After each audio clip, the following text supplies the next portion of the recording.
ચાલો આજે આપણે એકદમ ક્લાસિક કહી શકાય એવા ગામઠી કોમેડી સ્કેચના થિયેટ્રિકલ માસ્ટરપીસની વાત કરીએ. અદૃશ્ય શક્તિઓ, ગામના ભોળા પણ અંદરથી બહુ જ ડરપોક લોકો અને એમના મોટા મોટા ફાંકા, આ બધું ભેગું થઈને કેવી રીતે એક જબરદસ્ત હાસ્યરસ ઊભો કરે છે ને તે આપણે આજે ડીકોડ કરવાના છીએ. તો ચાલો સીધા જ મુદ્દા પર આવીએ. જરા કલ્પના કરો, આપણે એક ધૂળિયા ગામના ચોકમાં ઊભા છીએ અને બે સ્થાનિક કાવતરાખોરોને એકદમ ધીમા અવાજે આ વાહિયાત ધમકી આપતા સાંભળીએ છીએ. આત્માને બાટલીમાં પૂરીને ગટરના કૂવામાં નાખી દો, જેથી ક્યારેય બહાર ના આવે. અરે ભાઈ, આ જ વાક્ય બતાવે છે કે આખી પરિસ્થિતિ કેટલી હાસ્યાસ્પદ અને નાટકીય છે.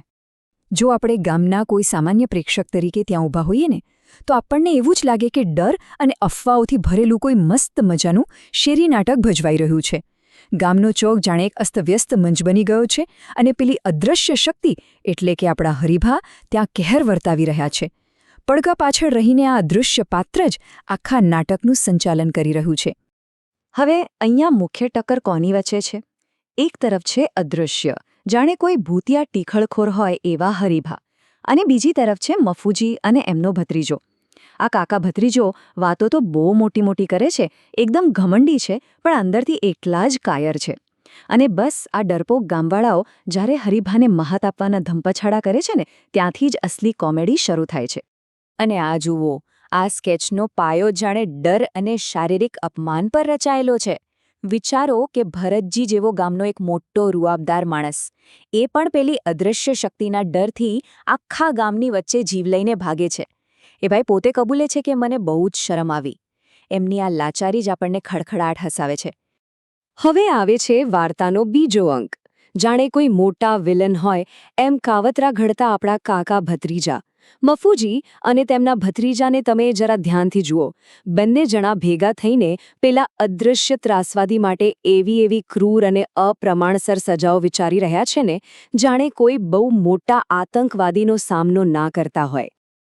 અહીંયા સૌથી ઇન્ટરેસ્ટિંગ વાત એ છે કે જેમ જેમ એમના ખલનાયક જેવા સંવાદો વધતા જાય છે, તેમ તેમ કોમેડીનું ટેન્શન એકદમ પરફેક્ટ રીતે બિલ્ડ થાય છે.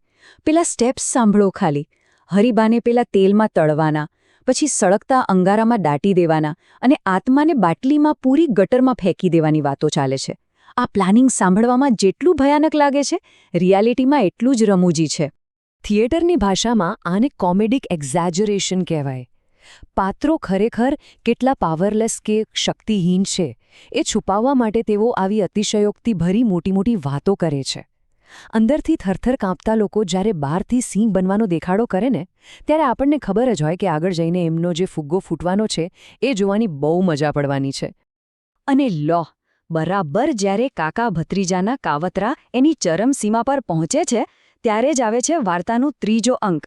પેલો કહેવાતો અદૃશ્ય હરિભા એકદમ નાટકીય રીતે સીધી જ એન્ટ્રી મારે છે અને એમની સભામાં ભંગ પાડે છે. હરિભા ત્યાં આવીને સીધી જ બાજી પલટી નાખે છે. એ જાહેર કરે છે કે ભાઈ, મેં તમારી બધી જ વાતો સાંભળી લીધી છે. મારા વિશે તમારા વિચારો બહુ ઊંચા છે. આવું કહીને હરિભા પેલા બંનેની ખોટી બહાદુરીના પરપોટાને એક જ સેકન્ડમાં ફોડી નાખે છે.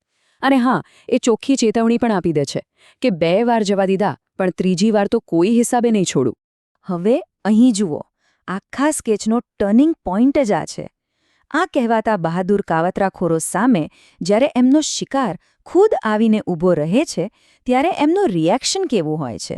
આ એ જ ક્ષણ છે જ્યાં વાતાવરણમાં છવાયેલું હાઈ વોલ્ટેજ પ્લાનિંગ અચાનક માત્ર એક પળમાં પૂરેપૂરા ગભરાટમાં ફેરવાઈ જાય છે. પેલી મોટી મોટી વાતો તો જાણે હવામાં જ ગાયબ થઈ ગઈ. પોતાનો જીવ બચાવવા માટે કાકા કોઈ પણ જાતની શરમ રાખ્યા વગર સીધી જ આજીજી કરવા માંડે છે. હું 2 હાથ જોડું છું ભત્રીજા, તું પણ હાથ જોડ, મારો ભત્રીજો એકનો એક છે. આ ટ્વિસ્ટ પાત્રોના મનમાં રહેલા અસલી ડર અને કાયરતાને સીધા જ ખુલ્લા પાડી દે છે. એમનો ડર અહીં સાફ દેખાઈ આવે છે. ક્યાં પેલી ગટરમાં નાખવાની ધમકીઓ અને ક્યાં આ હાથ જોડીને કરગરવું, પાગલની જેમ માફી માંગવી, ભત્રીજાના જીવ માટે ભીખ માંગવી અને બધી જ હોશિયારી ભૂલી જવી. એમના આ મોટા કાવતરા અને આ તરત જ થયેલી શરણાગતિ વચ્ચેનો જે તીવ્ર વિરોધાભાસ છે ને, એ જ આ આખી સ્લેપસ્ટિક કોમેડીનો ખરો જીવ છે. અને હરિભા પણ ક્યાં ઓછો છે. એ બહુ સ્માર્ટલી એમના જ ડાયલોગ એમની સામે વાપરે છે. કાકા ભત્રીજા માંડ માફી માંગવાનો પ્રયાસ કરે ત્યાં જ હરીભા મજાકમાં પેલી સળગતા અંગારા અને ગટરવાળી વાતો યાદ અપાવે છે. જેમ જેમ એ લોકો ડરતા જાય તેમ તેમ હરીભા કોમેડીનો સ્ક્રૂ વધુને વધુ ટાઈટ કરતો જાય છે. અહીંયા એમનું કોમિક ટાઈમિંગ એકદમ લાજવાબ છે. હવે કોઈપણ સારા નાટકની જેમ અહીં પણ આ સંઘર્ષ પૂરેપૂરો ઉકેલાયો નથી હોતો. હરીભા છેલ્લે સ્વીકારે છે કે આ બેનો હિસાબ તો ભલે પૂરો થયો, પણ ગામમાં હજી બીજા કેટલાક નમૂનાઓ એવા છે જેમને શિસ્તના ભારે ડોઝની સખત જરૂર છે. એટલે કે અદૃશ્ય શક્તિનું આ અસ્તવ્યસ્ત અને રમૂજી કામ તો આગળ પણ ચાલુ જ રહેવાનું છે. તો છેલ્લે આખી વાત આપણને એ વિચારવા મજબૂર કરે છે કે અતિશયોક્તિભરી બહાદુરી અને એની તરત જ પછી આવતો આવો ભયંકર ડર, આ ફોર્મ્યુલા કોમેડીમાં આટલી સક્સેસફુલ કેમ છે? આ પાત્રોનું આવું રમૂજી પતન આપણને એ વિચારતા કરી દે છે કે માનવ સ્વભાવમાં એવું તે શું છે કે કોઈના અહંકારને આવી રીતે તૂટતો જોવાની દુનિયાની દરેક સંસ્કૃતિમાં આટલી બધી મજા આવે છે. કદાચ આપણે માણસો આપણા જ અહંકાર અને વાસ્તવિકતા વચ્ચેના તફાવત પર હસવાનું સૌથી વધુ પસંદ કરીએ છીએ.